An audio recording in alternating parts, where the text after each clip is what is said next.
experience. And I feel sad for Charlotte because it's about 200 million in revenue that would have come to their city.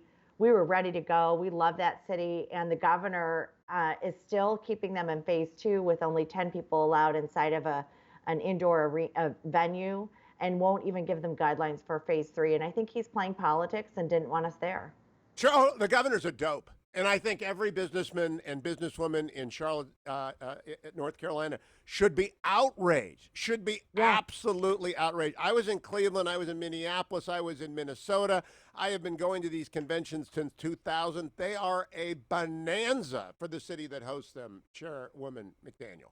Exactly. And with the revenue that's been lost from COVID, we were ready to go and fill their hotels and fill their restaurants. And he made a decision politically to not help us. And I know that if I were the DNC, it would have been a different decision. So shame on him, because he put politics over the people of his state and revenues coming into a state. And he's breaking a contract with us, especially when you see him out with large crowds during these protests this last weekend. Obviously, he's not that concerned about a convention coming to town if he's willing to be with large groups of people without a mask himself. So it's sad. We're moving forward. We're going to do the business in Charlotte. We love Charlotte. The business community's been great. The mayor's been great. But we can't have our celebration there, and we're going to move to a new city. So I'm sure Senator Tillis is begging you to reconsider. He's a great senator. He loves his state. But I don't think you can at this point. I think Ron DeSantis is going to do everything he can to get you to Florida. Have you been in conversation frequently with Governor DeSantis? Yeah, I've been speaking to actually several governors who have been just phenomenal in reaching out. The thing is, and Hugh, you know this, there's 5,000 delegates and alternates, and we just could not ask them in good conscience. These are the grassroots. These are the heart of the party. They save up for convention.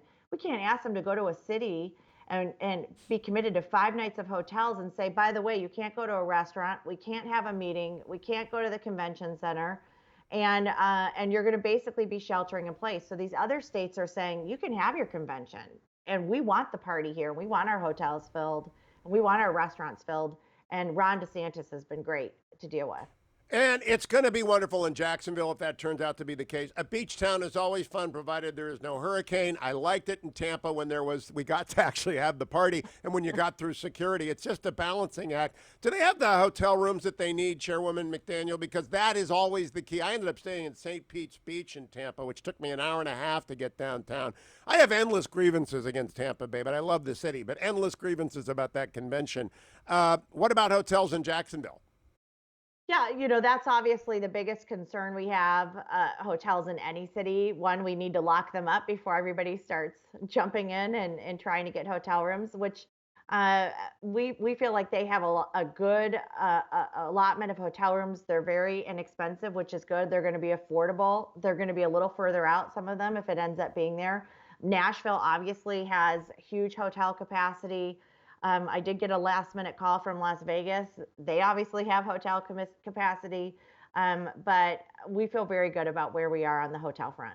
Oh, that's good. Just remember, Hewitt Show, 3 rooms. Now let's talk about You've got a great team, by the way. Steve Guest, the whole team over there. They will get this done. They may work around the clock, but you've put together a great team at the RNC. I don't think I've slept for 2 weeks. So I was talking to Governor Lee last night in Tennessee, and I said, I think it's going on 2 weeks of no sleep. It was Memorial Day that this kind of all blew up. But we didn't release our hotel rooms in Charlotte because we had a feeling the governor was going to kind of hoodwink us and say, oh, go book your rooms and then I'll give you guidelines. And we were like, no, you need to give us guidance before we book our rooms. And thank goodness we did, because that would have been shameful to have these people fly out and not be able to have a gathering.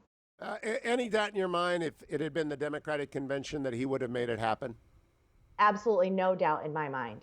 And I think that's really disgusting too, because we've spent a lot of money in that state, a lot. We've had staff living on the ground for 2 years. There's been a lot of tears shed by our team who have worked hard with the local community. And what he has done for political reasons, and I think he's gotten pressure from the Democrat Party, the leadership, to try and derail our convention. And guess what? It's not going to work. We're going to keep the business in Charlotte. The media is covering for him, but the story is out. He should be thrown